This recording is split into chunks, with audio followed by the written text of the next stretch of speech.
Hello guys, তোমরা সব কেমন আছো? আশা করি সবাই ভালো আছো। বাড়িতে অল্প খরচায় কিভাবে রুই মাছের আলু দিয়ে ঝোল করেছি, চলো রেসিপিটা শুরু করা যাক। সবার প্রথমে রুই মাছের ডাকাগুলো ভেজে নিচ্ছিলাম। ভালো করে লাল লাল করে ভেজে নেব ডাকাগুলো।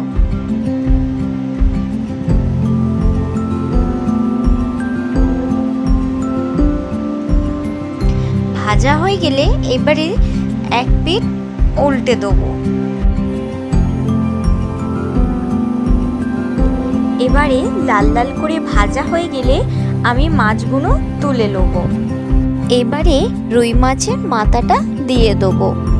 বন্ধুরা, রুই মাছের মাথা কার কার খেতে ভালো লাগে কমেন্ট করে জানাও।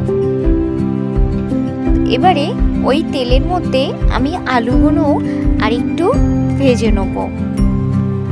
দেখতে পাচ্ছ আমার ভাজা হয়ে গেছে। এবারে আলুগুলো আমি তুলে নিচ্ছি। আর একটু সর্ষের তেল দিয়ে আমি তেলটা গরম করে নেব।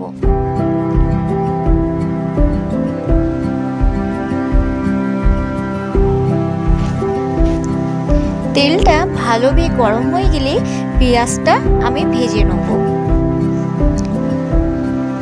আর তোমাদের আগেই বলেছিলাম আমরা কাঁচা ঝালের তরকারি খাই, ওই জন্যে কাঁচা ঝালগুলো কুচি কুচি করে দিয়েছিলাম। এবারে সব ভালো করে ভেজে নেব।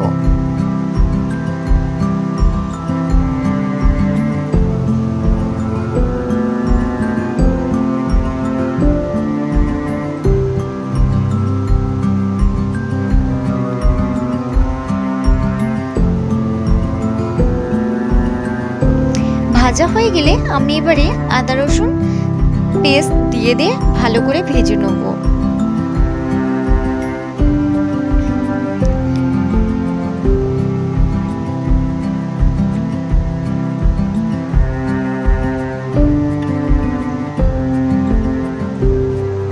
এবারে সব মশলাগুলো দিয়ে দেবো।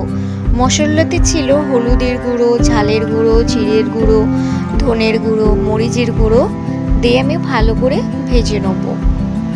আর একটু পানি দিয়ে দিয়েছি, না মশলাটা পুড়ে যাচ্ছিল বলে। তারপরে আলুগুলো দিয়ে নেব।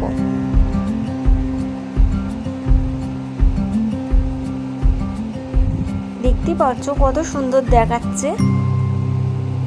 আলুগুলো দিয়ে আমি ভালো করে কষিয়ে নেব। ভালো করে কষানো হয়ে গেলে এবারে আমি ঢাকনাটা দিয়ে দেবো। ঢাকনাটা তুলে তাতে পানি দিয়ে দেবো। তারপর আবার ঢাকনাটা দিয়ে দেবো। এবারে ঢাকনাটা তুলে ভেজে রাখা মাছগুলো রেখে দিয়েছিলাম, সেই মাছগুলো এবারে দিয়ে দেবো।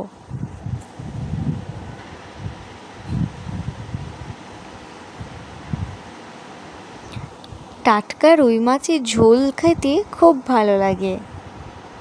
বন্ধুরা, তোমাদেরও কেমন লাগে অবশ্যই কমেন্ট করে জানাবে।